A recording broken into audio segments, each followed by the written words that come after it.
Alors, bonjour et bienvenue à Imagination. Aujourd'hui, on rencontre Antony Hickling qui va parler de son film Down in Paris. Well, bienvenue à Imagination. This Merci. afternoon, we're going to have a wonderful conversation with Antony Hickling, the director of Down in Paris, with Michael Belcher. Let me say a few words about Michael. He is a writer, a playwright, and importantly for us, our stellar synopsis creator. Those beautiful words that you see on the website, that you see in the catalog, are thanks to this man's beautiful talent. So please take it away, Michael. Yes, so I'm very excited to be talking to you, Antony, because, first off, congratulations, but in a festival full of wonderful films, yours was a standout for me. It was one of my favorites. Wow. So I found it both poignant and playful, and was able to kind of go back and forth between those modes. So I want to start with the poignant side. So anxiety, especially when it comes to creation, seems to be at the heart of the film. So I'm just wondering, what did you want to capture or investigate about this often debilitating condition and its impact on the main character, Richard? And its impact. Okay, so hi everyone, bonjour à tout le monde. I just wanted to just quickly say thank you for inviting me to the festival and thank you for coming to see the film. Merci beaucoup. So to go back to your question, to be totally honest, one of the starting points for the film was a film that I made before called Where Horses Go to Die. And that film was really, it was quite a hard shoot. It was very difficult. There was a lot of studio, and obviously I'm working without hardly any finance. So it was a really difficult. And in actual fact, in that film, there was a scene where, but it was a scene in off rather than a scene in the film. It was a scene of me directing it, and I actually had a huge panic attack. I went into the toilet. I thought I was going to faint. It was just really difficult. And I didn't realize there was one of the actors in the toilets who opened the door and saw the whole thing. And she was like, "Oh my God, are you okay?" And I was like, "Yeah, I'm fine." And then went back and the shoot carried on. And that specific moment of anxiety during a shoot, of I don't think I can pull this off, of I've eaten more than I can chew, of what the hell am I doing? That is the starting point of this film. So I took that moment, that very real moment, and used that anxiety in order then to go elsewhere, which I think the film does. What Sorry, can we just go back to the question? Yeah, what did you want to work through? So anxiety is this kind of stepping off point.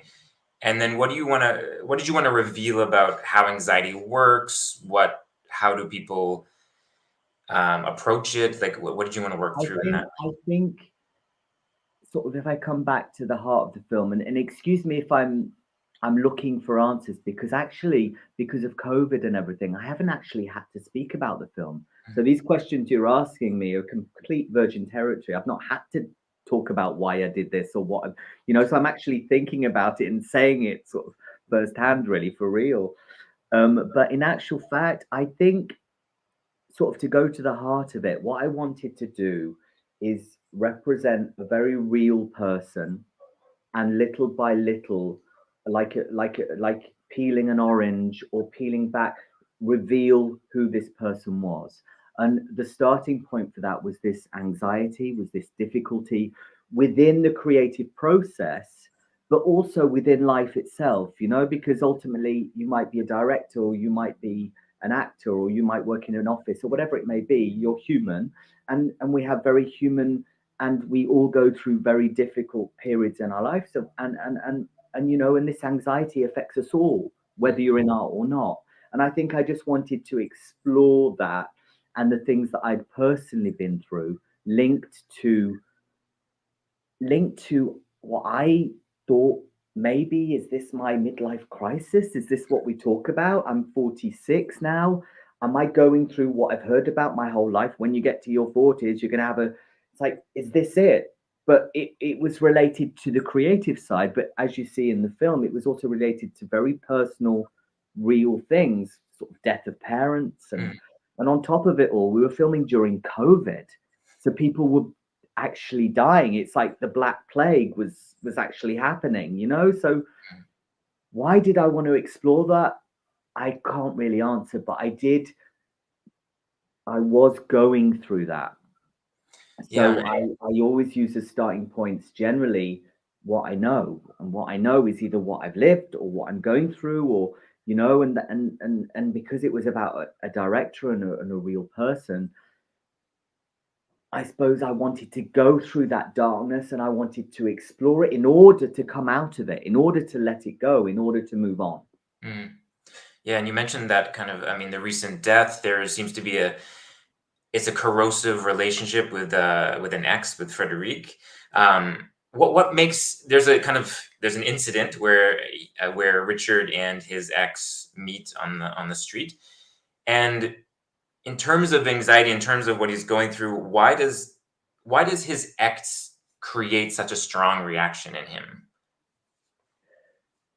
Uh, well, it's difficult because in actual fact, the film is so personal. So for me to answer your question, I have to tell you that, well, I don't have to, but it doesn't make sense if I don't. It's like that is an incident that happened to me with my last relationship. I mean, I think it's quite obvious when you watch it that it's very personal, you know?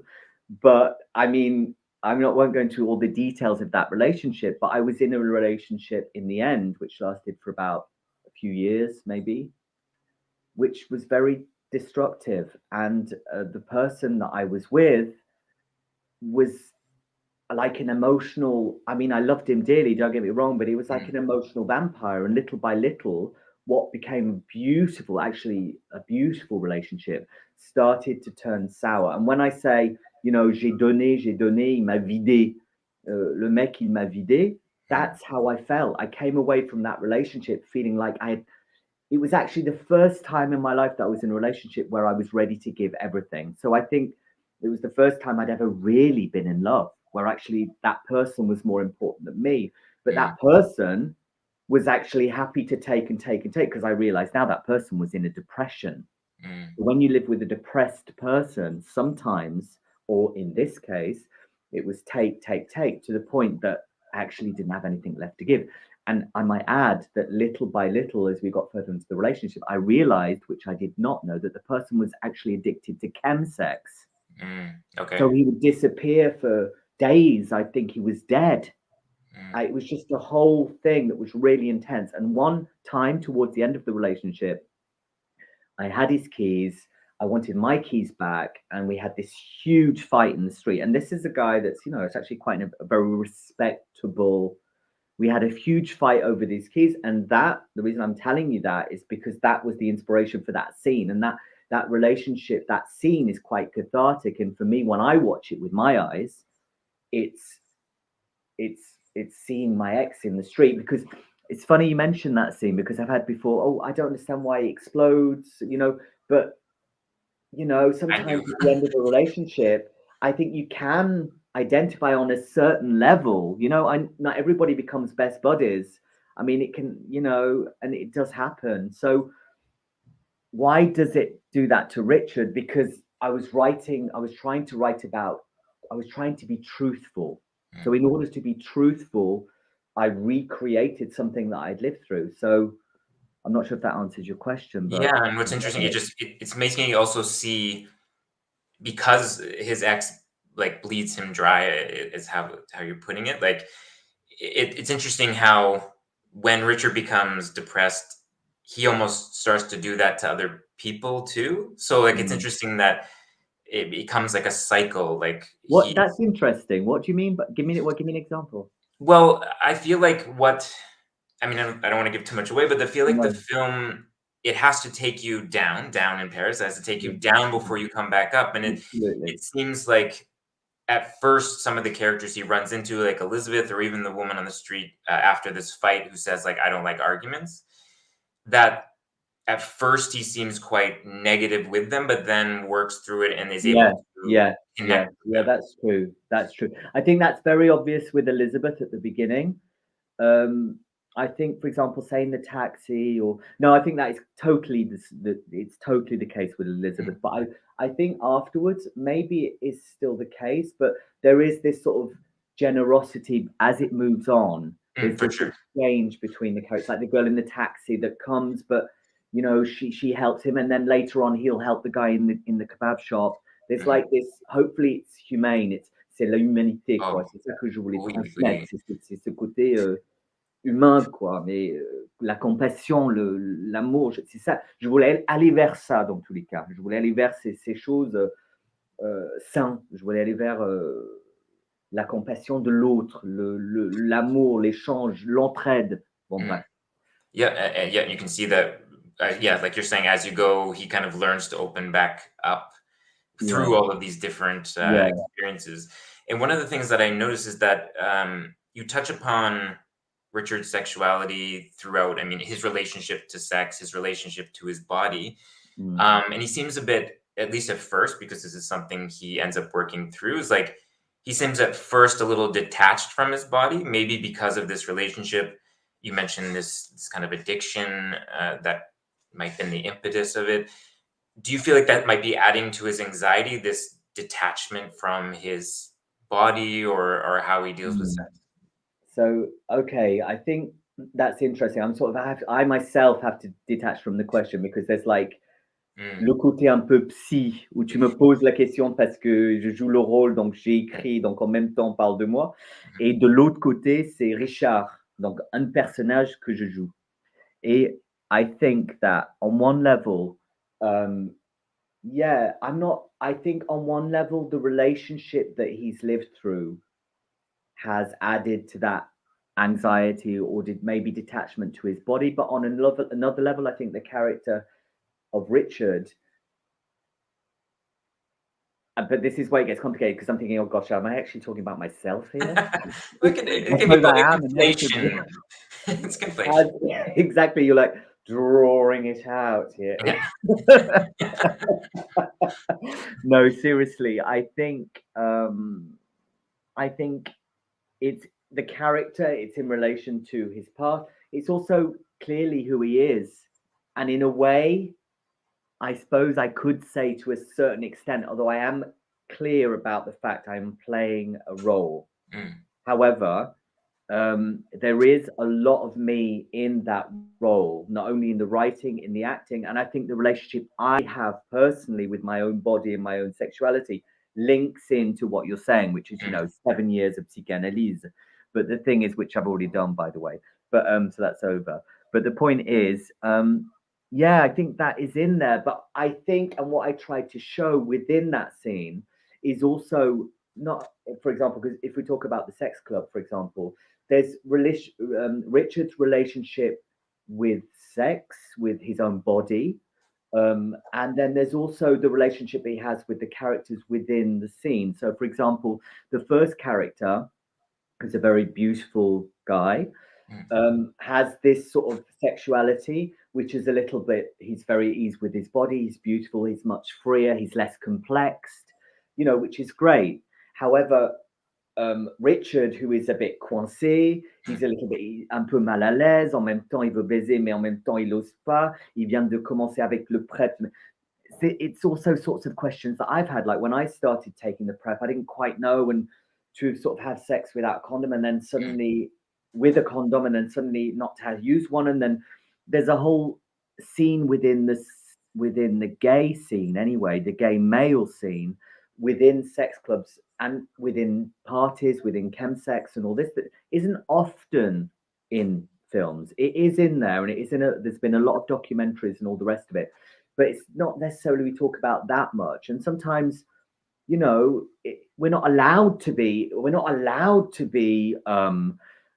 sort of want to put the condoms on or we have to be, bareback and we're for this.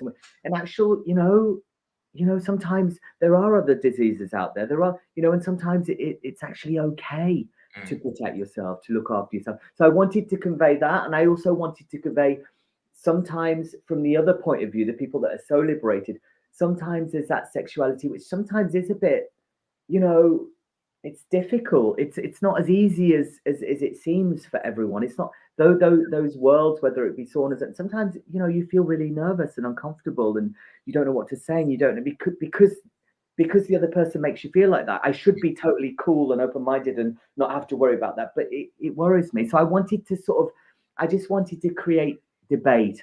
But it's a film, it's a fiction, but this is why I touched on that subject. And then he moves into meeting these two guys, and suddenly there aren't any problems, and Richard himself relaxes and they're relaxed. And in actual fact, which is actually a threesome and a very happy couple, and they have this sort of, what I find is a very relaxed, loving, it's fun, it's there are no complexes, and I wanted to have that side of it. And I purposely didn't get the gorgeous model and all that. Not that I've got anything against that. I just wanted, for the scene where it went really well, I just wanted real people. I just wanted just everyday, not the model, and nothing against Vinicius, who's gorgeous, and but I just wanted to show that in the film. I wanted to show it as a message. I just wanted to say, I think that's clear. I hope it is. Oh, it is. And I really appreciated that complexity, because often you feel like maybe that you're stunted because you're not just jumping into things all the time. And you're like, it's nice that there's a navigation where you don't have to say yes or be happy with absolutely everything. You can kind of move on to the next thing. And then when you find that comfort, then it can be really fun, like you said. So yeah, once you relax and feel safe, once you feel safe, then you can relax. When you don't feel safe, that's when the anxieties come out. That's when you feel uncomfortable. And I a little point in that scene, which for me is quite strong personally, is when he ends that sexual relationship with that first guy, and he bangs his head against the wall. Every time I watch that, it really, I know I'm watching myself, but it really strikes me personally that when sometimes you just can't express, or you're angry at yourself because you can't be the relaxed, cool person that you should be, and you're on prep, it just sort of speaks to me. So hopefully that comes across anyway. Oh, 100%. It was that was like a moment in the film where I fully could just like that one, like without words, I could tell exactly how he was feeling. So this moment that we're talking about is kind of towards the end of a single night. The film takes place over the course of a single night, a dark night of the soul, as it were. Did you know from the start that you wanted to work within this time constraint, and what does the constraint itself do for your filmmaking? Well, to be honest, I think quite early on I knew I wanted it to be one night. What does that do? I think it just condenses everything, and it simplifies everything. I just wanted it short and simple. I wanted it to be accessible, because the thing is, this is my 5th film. So the fact is, I've done other stuff which has been a bit more difficult to deal with. So I wanted to come back to something. I was ready to start to attack. I'm initially an actor. I was a sort of trained actor initially. So I wanted to come back to drama. I wanted to come back to text. So it's like, right, let's do something simple. Let's do something accessible, and doesn't totally alienate the spectator. And let's condense it into one evening. The difficulty with the idea of one evening, which hopefully we've pulled off, is that you're watching it and thinking all these things could not possibly happen in one night, and you don't go with it, you go against it. That might be the case with some people, but that was the danger of doing it in one night, because so many extraordinary in the ordinary, or the extraordinary in the ordinary. So many things happen which together you could be like, look, I'm not following this. It's not credible. It's not, because the style is quite realistic apart from certain scenes. Surreal because of that real aspect. Yeah, but I think we sort of managed it by the way we filmed it. We edited it, for many reasons. But just to add to that point, I must say that it wasn't the film that I was meant to. Yeah, it was the film I was meant to make, because it's the one that I made. But it wasn't the film that I wanted to make next. This film, Down in Paris, I didn't have the title at that point, but it was something I wanted to do a bit later in a couple of movies down the line. But the film that I wrote with basically the same actors, the two leads were Dominic Fro and Bouvet, and the guy Claudius with the tattoo. But an adaptation of a play, a thriller, and I'd written the first draft of that, and then I wanted to do that next. And because of finance or lack of finance, I realized I couldn't do it without a proper budget. So I had to put that to one side, and rather than wait years to get another budget, I decided to try and write a film that was much simpler, that was much easier. And what I realized today is that film has now become the bridge between what I did before and what I'm going on to make. I didn't know that at the time, but I know that now.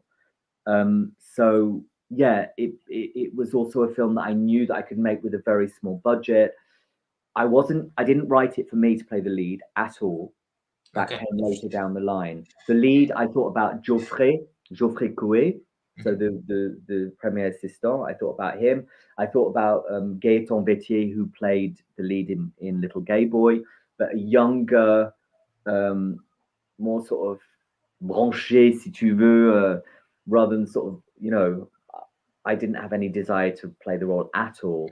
And then, sorry, I'm actually going off the subject now. No, it's perfect.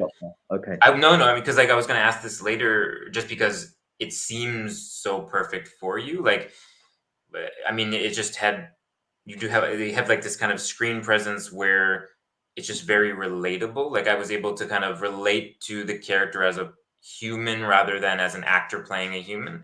Yeah. It just seemed like that you had done it specifically to reflect this new chapter. So it's interesting that it yet gonna happen. Well, I suppose life ultimately is, and I look back now and it couldn't be more perfect, because this sort of bridge, and me playing the role, but at the time it was not where I wanted to go. But the film, the script, the whatever you want to call it, sort of decided. I mean, I think all my films have been like that. It's you start working, you have an idea, and I think we all worked like that to a certain extent. And then the film itself demanded, ça m'a demandé de le faire, en fait, si tu veux. C'est le film qui a fait que ça peut être que moi qui le joue. Et si tu veux, quelque part, c'est que le côté, par exemple, le côté anglais-français, on pourrait pas faire ça autrement. On pourrait faire, mais il faut trouver quelqu'un déjà qui parle les deux, et puis bref. And then what I loved in the end, because since I started making films, I've let acting go. I mean, I still act to earn money, to live. However, I've not wanted to act in any of my films, and I didn't want to act in this one. I just like being behind the camera. But because we realized in the writing it, it was obviously based on very real stuff. So it sort of just made sense. Well, we can have him speaking 2 languages in the scene. We can have, and what I actually ended up loving about the fact that I played the role is, and I've loved that in all my films up until now, are layers. I love layers in films. And this idea of, okay, you're playing the role, but you are actually a director. You are actually shooting your own movie. You are actually, I just adding these layers, and certain lines suddenly had because imagine it was written for someone else, which it was. I mean, obviously then it was modified, but it wouldn't have the same connotations about certain points. It would just be an act. But because I have made the 5 films, because they're the questions that I am asking about my own movie, I just love the layers, and I like that in movies that I watch, So I was as it was meant to be. Yeah, no, I was talking to one of the directors of I was talking to Kat Setzer, and just saying, like, this is like, if I could concoct the perfect movie for myself, this would be it. It has everything that I love in film, and everything that film can do. So like, I love looking at layers just in terms of inspiration. So I don't know if any of these were inspirations, but I saw things like Alice in Wonderland with the idea of like down the rabbit hole, down in Paris, and A Christmas Carol, Woody Allen's Midnight in Paris, which I love. Yeah. And then I've seen other people compare it to Dante's Divine Comedy. I saw someone compare it to Scorsese's After Hours. For you, beyond whether those are actual things that you were inspired by, what were you inspired in the writing and directing? Is there works that you were channeling in any way? Well, to be honest, I think I did mention during the writing, for sure. It's not, this is the movie I want to make, but I did mention it to the co-writer at the very beginning when we put the first draft, is 8.5 8 et demi de Fellini. That was definitely in there, and I've never mentioned it to anyone, but it's got picked up in a few reviews. And then in Paris, and it's being screened on Wednesday, they've mentioned Clio 5 à 7 by Agnès Varda. Clio 5 till 7 by Agnès Varda, which is a film I absolutely adore. And I didn't consciously think about that, but it's true that I think there are films, and you probably know this yourself, you know, in relation to your own work, there are films which are they're now in there somewhere in your head. And even if you don't think about them, mention them, talk about them, when you start writing, those passions somehow show up. So I didn't I do, when I make films, generally speaking, have ideas. Like, for example, I usually have scenes, and I think about, this is the sort of style for that scene. So I'll just give you an example off the top of my head. The scene in the dream sequence, I thought about, bugger, I've forgotten the title. That happens to me all the time. Oh dear, I should have written that down. It's Russian. Dolls? No, attends, ça va revenir. Oh my god, the one film that I wanted to remember and I've forgotten it. Anyway, the point is, there was the scene with the cards is that famous scene, which is the opening for Clio 5 à 7 by Agnès Varda. I didn't purpose it, but it was an influence. So I do love Italian cinema, and I even mention Antonioni at the end. So I suppose I was more thinking about Tarkovsky, and the scene in the wood I thought about Tarkovsky, and the scene, what's the scene where they go into the magic land and they're crossing the it's not Nomad, it's not Persona. Anyway, you know the film, I'm sure. Yeah, I don't remember which. Remember when they actually filmed it in a nuclear site, and they go into this space, and it's all very crazy, but you don't see anything crazy, but it's like an energy. It's like I've forgotten the title, but anyway, you know, there were specific ideas about specific scenes, not to reproduce those scenes, but just to give a point of reference to the cameraman or to the writer, or, well, we're co-writing, but just so we're on the same page. So there were references, but it was never like, I mean, obviously Pasolini is a huge reference for me, but it was never like, let's do it in the style of this. No, but 8 et demi was referenced at the very beginning. So there is something about that, and the sort of cross and everything. There is something about that film, but I purposefully don't watch the films that I think about purposefully, because I think, oh God, you get into that danger of then redoing. Do you know what I mean? So I just allow it to be in there somewhere, and let there be a color of that, but at all costs try and just let it go. And I think that comes with just like time. And I don't know, I mean, I remember when I first started writing, I'm just kind of trying to ape other things, and then realize, like, no, I don't need to do that. I can do they can just be, like you said, a color. Exactly. So we've been talking about the poignant side of the film. I'm going to kind of like talk about the playful side as well. So there's this character that we've mentioned, Elizabeth. She's a character who's kind of the typical British tourist, or like kind of that type. Meets her in a bar. And so what about Elizabeth? What about her mistaken flirtation with him, or obsession with Paris? How does it alter the way that he sees himself, but also the way he sees the city? Well, it's interesting because in actual fact, it was, I suppose, from a writing perspective, and also, you know, from the film itself, it was a way of not only introducing Richard as an English man in Paris, because I think if he'd spoken French immediately, for those that would have heard the accent and it would have been spoken about, I think it would have changed something. But to see him in his own language, speaking with someone from his own country, already gives an insight into who he is. Before we get really, he has spoke French a bit at the beginning, but before we get, okay, this is an English guy. And Elizabeth was also, so Elizabeth allows him to do that. But at the same time, Elizabeth is also the foreigner, as he is ultimately, is the foreigner in Paris with all the cliches of what it is to be Parisian, the Parisian men, the Parisian people, the building, you know, we even talk about it. So there was this sort of, I suppose it was like allowing the audience and also allowing us to talk about the cliches as English people within Paris. Me, who has been here for a while and speaks French, to her, I sound French.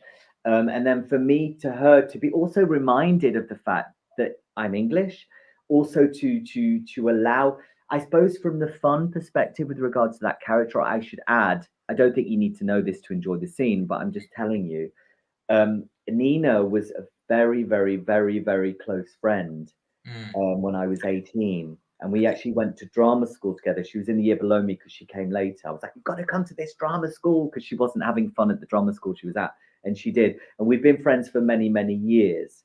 So, and when we met, I came out with her. I mean, that was the period when I was 18 and I was starting to admit that I'm gay. And we went to the first gay club together. And I suppose what I wanted to do in this film, and I worked with Nina, and I said, ultimately, I want to try and get at our relationship, what we actually have for real, because that's what will read for real if we start pretending to be. So I tried to work with her, and I think we succeeded, to get at our real relationship, because in actual fact, we've known each other for 35 years. So that playful side of it, which was in the writing, was very, very easy, because, like, for example, when I say, oh, look at your cleavage, and she bursts out laughing, that wasn't even in the script, but I did it. And that's the sort of thing. And that Nina laughing at that point that's who Nina is. That is her. And I kept it in, and I'm so glad we got it. Yeah. But we wanted to create the playful side as well, not only to make it a bit lighter in the contrast of her coming to Paris having this possible illness, but also to show the sort of joy of that relationship. And I don't know about you, but that does happen to me when you meet someone. And I mean, it's funny because Bino, who plays the guide in The Dream, said to me, it's funny because I've always known that's your Paris, as in that's how you experience Paris. And I suppose that struck me, and I thought, oh gosh, it is true, because I've always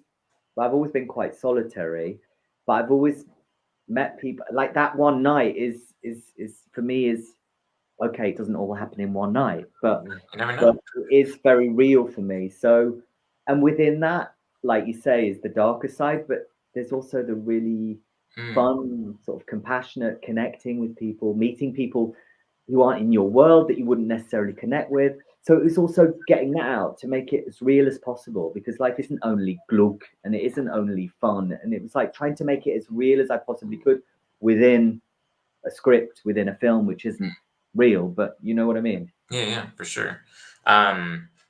Just a few more questions. I think we're like, our time is coming to almost an end, but we still have a few more questions. Okay. In that conversation with Elizabeth, you, at one point you say that, oh, I'm being French. And so he means something at first with her, but I felt like the film also, it encapsulated what maybe being French for him actually is by the end. Do you feel, what's the difference between what he means at first and maybe what happens to him in the film? When you say that, do you mean, I understand what you mean about being French at that point, but you talking about how he ends the film, or you're talking about how he goes through the film from there on? Yeah, I guess I don't want to give away the ending. It's hard for me to ask this question without giving away the ending, but I guess I just feel like like, for instance, someone who is French says that, oh, you have a British accent, or people say he has a British accent, so he is this loner figure. But it seems like he's not only getting closer to himself during the night. He seems to be getting closer to the city and actually being able to kind of almost become part of it. At least that's how I saw it. I don't, Yeah, maybe it's yeah. not. No, But that's I true. just wondered, like, at first, what does he mean by that? And then maybe does that Well, change for I him? think at first what I meant by that in a very real sort of way is that coming from England for the first 5 years, I've been here now for nearly 20 years, well, maybe a bit less, but around about that. For the first 5 years, I wasn't happy here. I didn't like it. I just found it difficult. I didn't speak the language. I mean, I was learning, but I didn't really speak it. I found it very difficult, and I found the French very volatile, and very like, just a silly example. Like sometimes you'd go in the post office all happy, and the guy then would start screaming at you because you didn't have the right paper, whatever it is. I'm not saying it's like this across the board. I'm just saying that I had a few experiences like this. And the French can be quite mouthy and volatile. The Parisians can be, if you're pissing them off, they'll let you know. Whereas I suppose I'd come from England, and it's, you don't say, you keep it to yourself. So I wasn't used to this sort of like being confronted and coming out feeling so, oh my God, I'm a bad person. I shouldn't. And this happened so much that I started, I hate it here. I hate it. I want to leave. And I suppose that phrase incline, it was something that I lived. It was something that I felt at the time. I felt aggressed. I'm not saying there aren't amazing things and I've stayed and lived here because I love it, and I chose to stay here, but I'm just saying what I experienced at the beginning. Oh, sure. And I suppose that makes reference to that period. And then as time went along, in my personal life, I started to become less English and more French. And rather than saying sorry every 2 seconds, which the English have a tendency of doing, oh, I'm sorry, I'm sorry, I'm sorry. You're like, why are you saying sorry? I started to, I started to say, why am I saying sorry? I haven't done anything wrong. So perhaps in a way, it gave me a bit more peps, a bit more, However, as he goes through the film, because we're ultimately talking about the film, I think it's funny because my ex who watched it, another ex who lives in the same building, said, "Oh, it's Paris is a personnage dans le film." Oui, oui. And I think that joins exactly what you're saying. It's he starts to fall in love again with Paris, with the city, with his. He starts to fall in love with himself in Paris, and Paris itself, because it's although there are these connections, he's also very solitary. But his companion is Paris. His companion is Paris. And I think as he goes from darkness to light, literally, because he literally goes from night to day. So he literally goes from darkness to light, through the dark towards the light. He is cocooned by Paris, and within Paris, he meets actually these wonderful characters, and you actually get to know these people. Some more sort of sweeter than others. But I think it's the transformation within him as a character. It's also his vision of Paris, and it's also Paris that is carrying him along. It's also Paris that is giving him the answers. So there's this sort of initially at the beginning, I've not really thought about this before, but now you're saying it, it seems quite clear. That initially there's been this sort of, do I want to be here? Am I actually happy where I am right now? Do I want to be in this city? Do I actually like the French? Is this where I want to go to? Actually,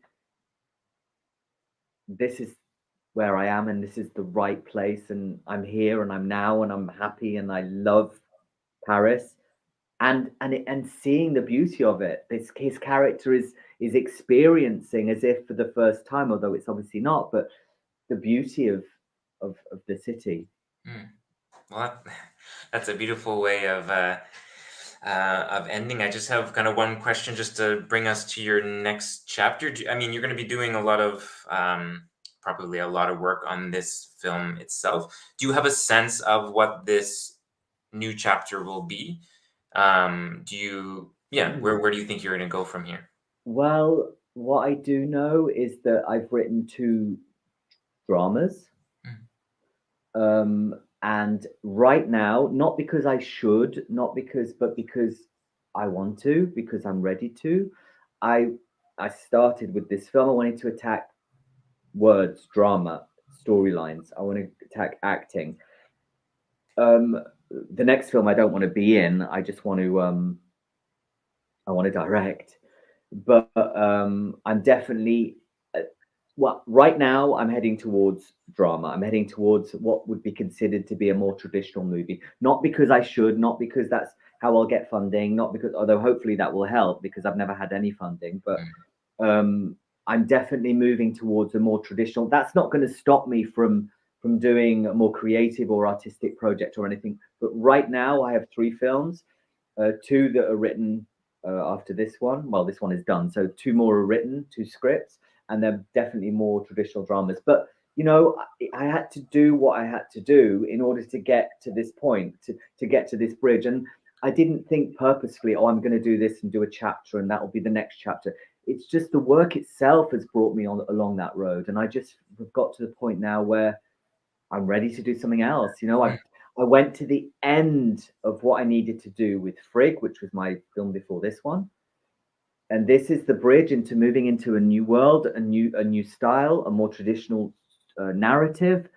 But even in Down in Paris, all the magic of what I'd done before is still there. It's just been not muted, but it's been made a little bit more accessible and evident and easier. Whereas before I was perhaps doing my rock and roll, I don't give a fuck, I'm doing what I want. Whereas perhaps I'm also 46, maybe I'm calming down a bit, who knows? But either way, there are 2 dramas. One is a play that's been adapted from an English playwright. And the second is a fait divers anglais, set in a prison. And yeah, so we'll see where we go from there. But I've always gone with the idea of go with the instinct, go with the energy, go what you're ready to do right now. And then you'll be at the right place that you're meant to be. I'm not forcing or doing it because I should. I'm doing what I need to do right now, and I'm where I need to be right now. Amazing. Well, that's a perfect end to this. Thank you so much for your time for this film. I really hope people go. It's not only is going to kind of move you, but it's also just incredibly enjoyable. So thank you so much for your time. Thank you so much. Yeah. And thanks for coming, guys.